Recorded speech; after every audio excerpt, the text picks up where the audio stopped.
Welcome back friends to the Sai Education. If you have not subscribed this channel for banking exams preparation like SBI PO, IBPS PO, IBPS RRB, please subscribe the channel for latest information. Today we will discuss in detail functions of DICGC. DICGC stands for Deposit Insurance Credit Guarantee Corporation. This is a wholly owned subsidiary of RBI and is a very most important topic in banking awareness section in GA part of any banking examinations, whether it is IBPS PO, SBI PO or clerk level examinations or IBPS RRB examinations for that matter. Today we'll discuss all the relevant details, those details which are very important and useful and forms questions in our banking examinations part of GA section. आज हम इस video में DICGC के बारे में बात करेंगे. DICGC stands for deposit insurance and credit guarantee corporation. DICGC is a wholly owned subsidiary. ये एक होली ओन्ड सब्सिडरी है आरबीआई की. और deposit insurance credit guarantee corporation से रिलेटेड क्वेश्चंस काफ़ी बार देखे गए हैं बैंकिंग के सेक्शन में. तो आज हम इस वीडियो में सारी इंपॉर्टेंट डिटेल्स के बारे में जानेंगे, followed by multiple choice questions based on what we have learned. जो भी हम डिस्कस करेंगे उसके लास्ट में, इस वीडियो के लास्ट पार्ट में हम कुछ एमसीक्यूज यानी कि मल्टीपल चॉइस क्वेश्चंस अटेम्प्ट करेंगे, जिसमें हम देखेंगे कि क्वेश्चंस कैसे DICGC के ऊपर बन सकते हैं. और हम इस वीडियो के लास्ट में एमसीक्यूज वाले पार्ट में उन क्वेश्चंस को भी डील करेंगे जो लास्ट ईयर के एग्जामिनेशंस में, बैंकिंग एग्जामिनेशंस में पूछे जा चुके हैं. तो आइए देखते हैं क्या है deposit insurance credit guarantee corporation यानी कि निक्षेप बीमा एंड प्रत्यय गारंटी नियम. It is a wholly owned subsidiary of reserve bank of India. Reserve bank of India की सारी सब्सिडरीज, जितनी भी सब्सिडरीज हैं और other independent bodies like IDRBT है, national institute of bank management है, उनके ऊपर एक डेडिकेटेड वीडियो मैंने ऑलरेडी पोस्ट किया है इस चैनल पर. अगर अभी तक आपने उस वीडियो को नहीं देखा है, डिस्क्रिप्शन बॉक्स में वहां पर मैंने लिंक दे दिया है उस वीडियो का. उस वीडियो को भी जरूर देख लीजिए, क्योंकि आरबीआई की जो भी सब्सिडरीज हैं उसमें DICGC को मैंने कवर किया है उस वीडियो में.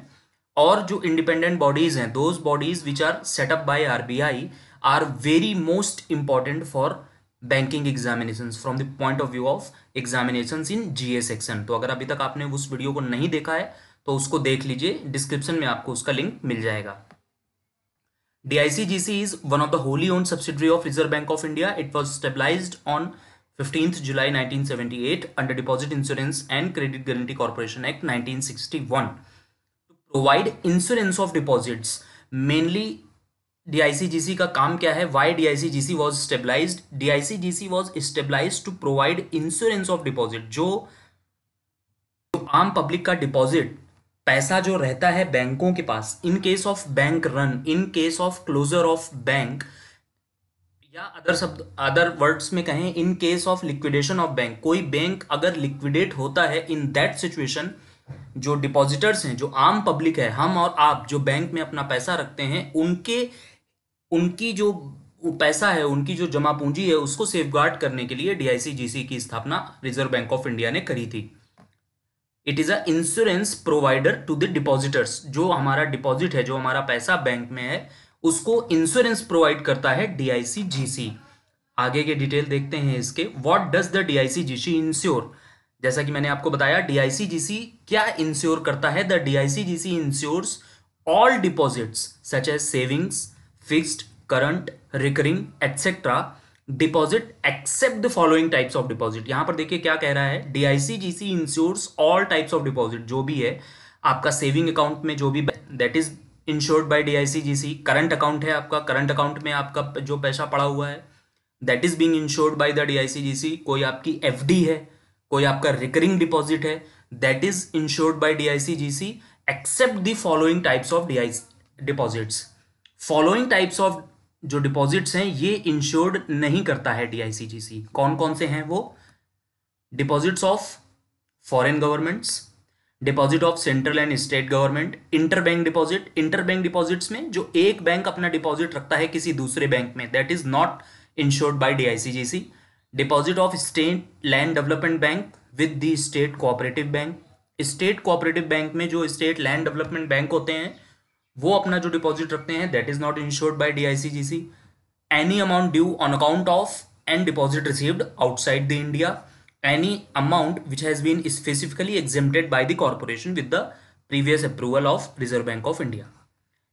इतने टाइप के जो डिपॉजिट हैं ये इंश्योर नहीं करता है डीआईसीजीसी। बाकी सारे, चाहे वो आपका सेविंग में डिपॉजिट हो, फिक्स्ड में हो, करंट में हो, रिकरिंग में हो, सीनियर सिटीजन स्कीम्स में हो, वो सब इंश्योर्ड होता है by the DICGC. Which banks are insured by DICGC? कौन से बैंक्स हैं जिनको इंश्योर करता है DICGC? Commercial banks, all commercial banks including branches of foreign banks functioning in India, local area banks, regional rural banks are insured by DICGC। जितने भी आपके commercial bank हैं, चाहे वो प्राइवेट बैंक्स हों या फिर पब्लिक सेक्टर के जो 12 बैंक्स हैं, those are insured by DICGC। Local area bank insured by DICGC and branches of foreign banks which are functioning in India. उन फॉरेन बैंकों की वो ब्रांचें जो इंडिया में फंक्शन कर रही हैं, मुंबई में किसी फॉरेन बैंक की ब्रांच है, दिल्ली में किसी फॉरेन बैंक की ब्रांच है, उस ब्रांच के अंदर जो डिपॉजिट है that is being insured by the DICGC. Cooperative banks, all state central primary cooperative banks, also called urban cooperative banks, functioning in state union territories, are insured by the DICGC। all cooperative banks are insured by the DICGC। यहां पर जो important point है, primary cooperative societies are not insured by the DICGC. जो primary cooperative credit societies होती हैं, those are not insured by the DICGC. What is the maximum deposit amount insured by the DICGC? यहां पर एक important update है, ये जो maximum deposit amount insured by DICGC, ये लेटेस्ट अभी चेंज हुआ है यूनियन बजट में, तो इसको आप जरूर ध्यान रखिएगा। कहीं पर जब भी हम डीआईसीजीसी से रिलेटेड इंफॉर्मेशन आर्टिकल वगैरह में पढ़ते हैं, कई सारी वेबसाइट्स में मैंने आर्टिकल चेक किए, वहां पर अभी पुराना ही फिगर दिया हुआ है, तो उससे आपको कंफ्यूज होने की जरूरत नहीं है। आप अपने आप को अपडेट रखिए लेटेस्ट इंफॉर्मेशन के साथ में। Each depositor in a bank is insured up to a maximum of 5 lakhs। ये लिमिट पहले, इस साल के बजट से पहले ये लिमिट होती थी 1 lakh rupees for each depositor. Now it is revised to the level of 5 lakh rupees each depositor for both principal and interest amount. अब यहां पर देखिए जो इंपॉर्टेंट चीज है, इंपॉर्टेंट पॉइंट क्या है, मिस्टर एक्स हैं कोई, उनका 5 लाख रुपए तक का डिपॉजिट इंश्योरेंस देगा।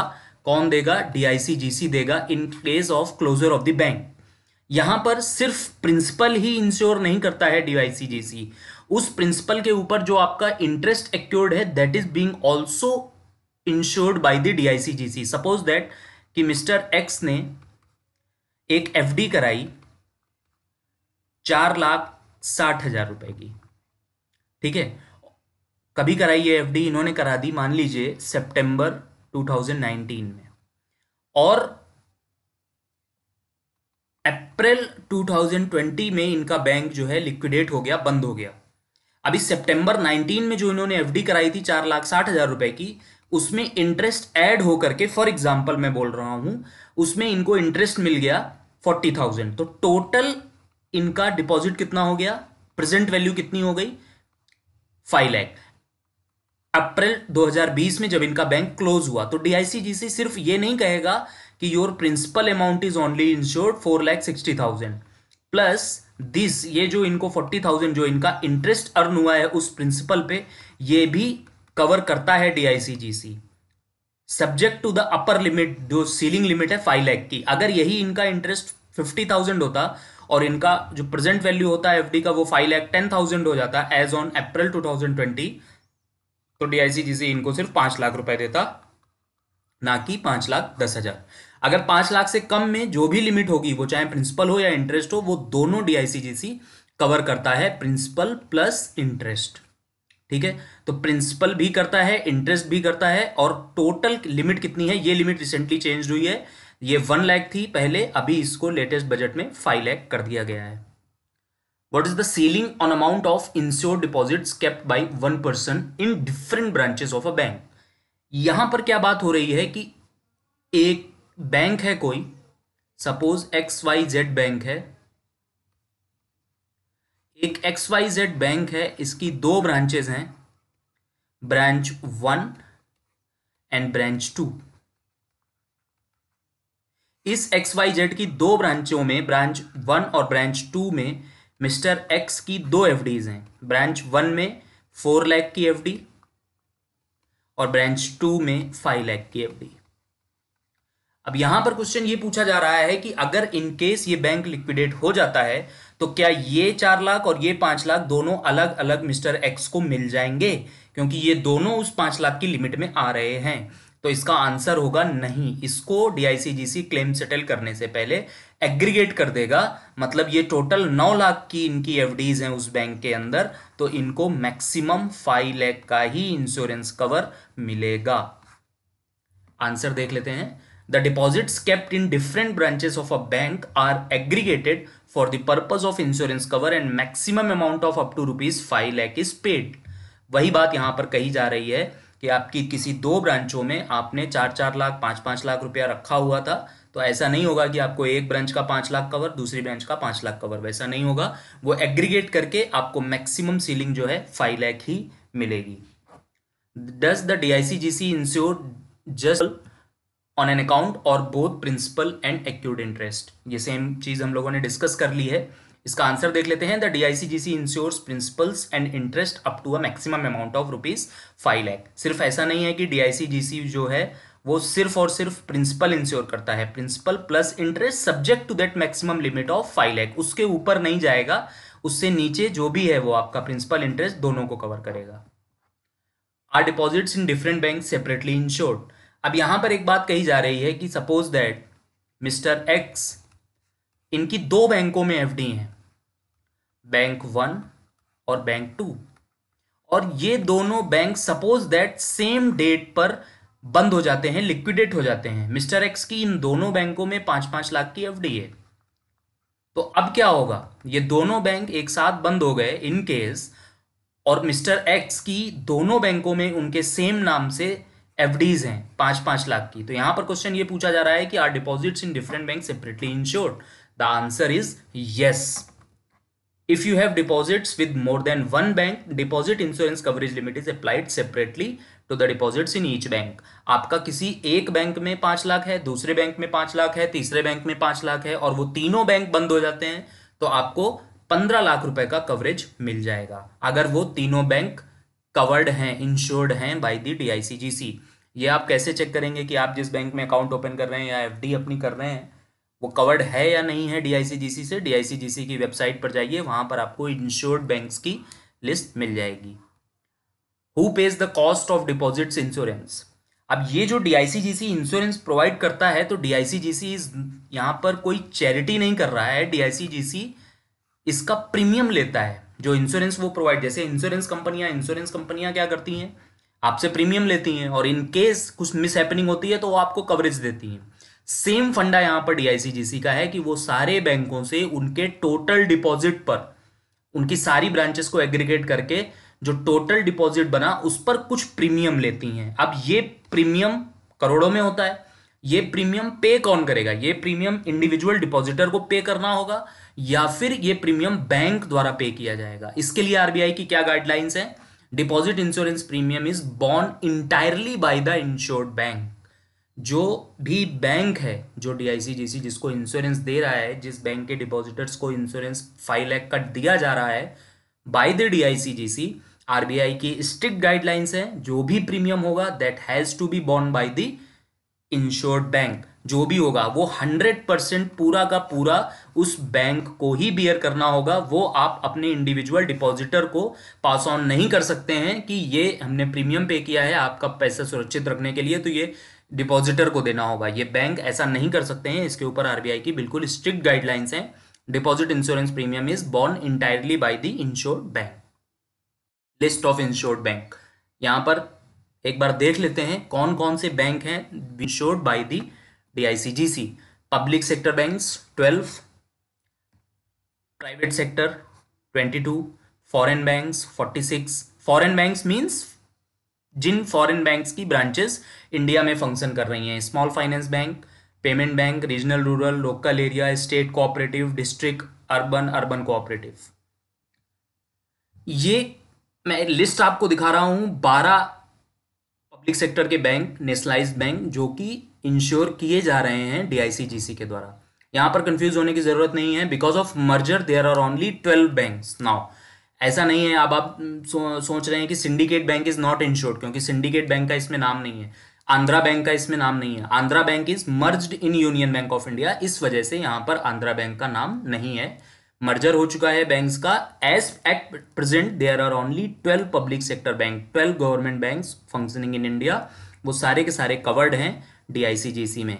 Bank of Baroda, starting with Bank of Baroda, Bank of India, Bank of Maharashtra, Canara, Central Indian Bank, Indian Overseas Bank, Punjab and Sind Bank, Punjab National, UCO, Union and State Bank of India. Due date to make premium payment by bank. DICGC का जो premium पे करना होता है, ये premium पे करने की ड्यू डेट के बारे में यहां पर बात कर रहे हैं।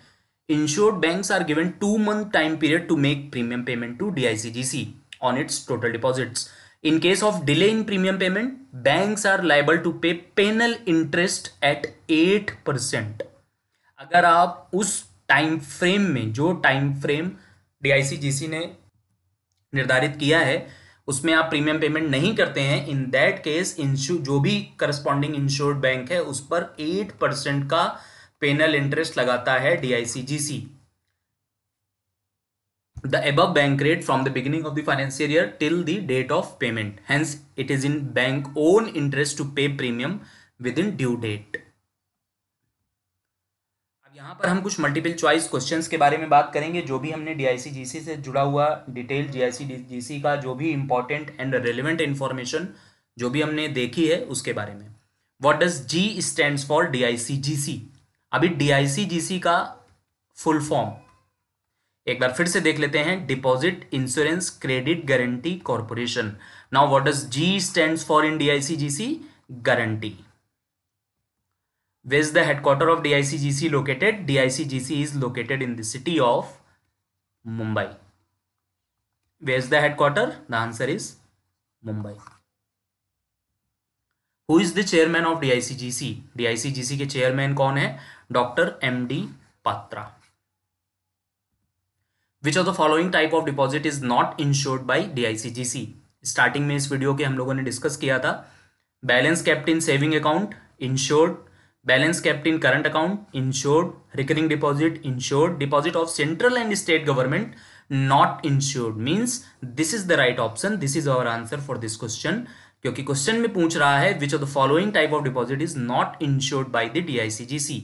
The answer is deposit of central and state government. In case of delayed submission of premium to DICGC by member banks, DICGC charge penalty at the rate of।